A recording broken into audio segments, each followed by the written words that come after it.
بہرحال یہ انوار مقدسہ مصطفیٰ صلی اللہ علیہ وسلم، ان کے آغوش میں پلنے والے علی، کتنے کمالات تھے علی میں.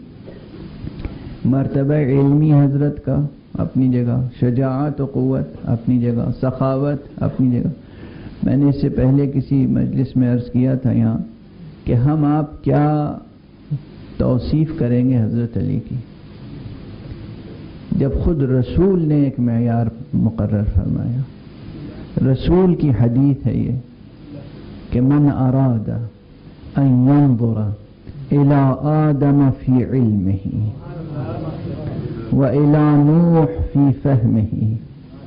والى ابراهيم في علمه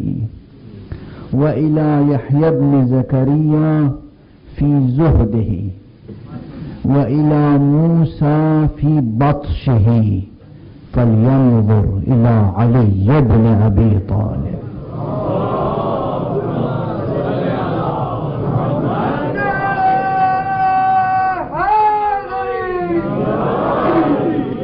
اب یہ کسی شاعر کا کلام نہیں ہے،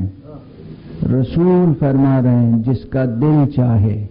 جو یہ چاہے، جو یہ ارادہ رکھتا ہو، جو یہ آرزو رکھتا ہو، یہ خواہش رکھتا ہو کہ آدم کو ان کے علم کے آئینے میں دیکھے،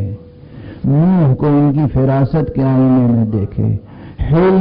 ابراہیم کو ان کے حلم اور ان کی بردباری اور بزرگواری کے آئینے میں دیکھے، یحییٰ ابن زکریا کو ان کے زہد کے آئینے میں دیکھے، موسیٰ کو ان کے جلال کے آئینے میں دیکھے. وہ ایک علی کو دیکھ لے